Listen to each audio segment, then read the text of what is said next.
अस्सलाम वालेकुम नाज़रीन, माय सेल्फ मनीज़े। और आपको भी पता है कि पिछले दिनों दो आने का मामला सामने आया हुआ था।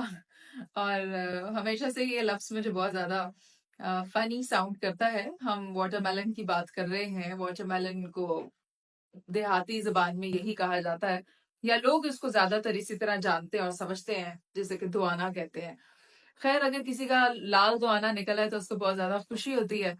और इन तमाम खुशियों पर डॉक्टर अफान कैसर ने पिछले दिनों पानी फेर दिया था, जब उन्होंने ये क्लेम किया था कि वाटरमेलन्स को इंजेक्ट किया जाता है। चले, रंग लगाने के लिए इंजेक्ट किया जाता तो वो एक और बात थी, एक और मामला था, एक और बहस होती उस पर। उन्होंने तो ये कह दिया कि इससे हैजा हो रहा है, यहाँ तक कि कैंसर फैल रहा है, जिसके बाइस जो ट्रेडर्स हैं, जो फल फरोश हैं, उनको बहुत ज्यादा नुकसान पहुंचा, बहुत ज्यादा नुकसान पहुंचा, जिसका कि अजाला मुमकिन नहीं है।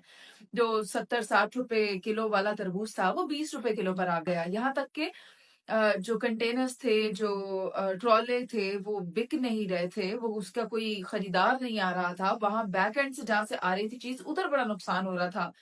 तो इन सब चीजों को मद्देनजर रखते हुए सब ने इस पर बात की, मामला बड़ा गर्म रहा। लेकिन अब जो ताजा तरीन सूरत हाल है वो ये है कि डॉक्टर अफान कैसर पर मुकदमा कर दिया गया है। ये मुकदमा किया गया है फैसलाबाद के ट्रेडर्स की तरफ से, और हर्जाने का नोटिस भेजा गया। 10 अरब रुपए हर्जाने का नोटिस है कि डॉक्टर अफान कैसर की वजह से जितना नुकसान हुआ है उनका, इसकी कंपनसेशन नहीं है। जो लैंडलॉर्ड्स हैं, जो सप्लायर्स हैं, जो मार्केट डीलर्स हैं, उन सबको इस पर बहुत नुकसान हुआ है। और वो ये कह रहे हैं कि ये नुकसान हमारा पूरा नहीं हो सकता। तो अफान कैसर साहब 10 अरब रुपए हर्जाने का नोटिस उन्हें पहुंच गया। और डॉक्टर अफान कैसर, जो कि एक ट्रांसप्लांट भी करते हैं और गैस्ट्रोलॉजिस्ट भी हैं, सेहत के मामलात पर भी बड़ी ब्रीफिंग देते हैं, हेल्थ के हवाले से बड़े वीलॉग्स बनाते हैं, लेकिन शायद वो ये भूल गए कि कुछ मामलात बहुत सेंसिटिव होते हैं। खैर, अब ये सेंसिटिव मामला पहुंच चुका है कोर्ट में, तो लेट अस सी डॉक्टर अफान कैसर इस पर आकर अपना दिफा कैसे करते हैं। और जहां तक दिफा की बात है, तो वो तो अपना दिफा करें या ना करें, लेकिन जिनका नुकसान होना था वो तो ये गरीब लोग थे जिनका नुकसान हो गया। और ट्रेडर्स एसोसिएशन वाले इस पर एक पेज पर आए हैं और उनके खिलाफ खड़े हुए हैं, तकाजा कर रहे हैं कि सबका जितना नुकसान हुआ है उसका अजाला करवाया जाए।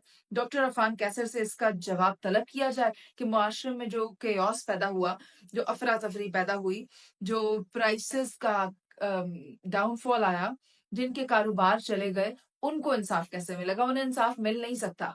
डॉक्टर अफान कैसर इस केस के ऊपर कुछ भी कर लें, अपना दिफा किसी भी तरह कर लें, लेकिन जिनके नुकसान का अजाला होना है वो हो नहीं सकता, क्योंकि एक कहते हैं perception is stronger than reality. तो वही बात कि आपने एक परसेप्शन क्रिएट कर दी है, हकीकत वैसी है नहीं, लेकिन आपकी परसेप्शन पूरे मुल्क में जंगल में आग की तरह फैली है, जिसके बाइस जो लोग हैं वो परेशान होकर रह गए हैं। लेट अस सी अब क्या होता है, लेकिन doctor Afan Qaiser will have to face it.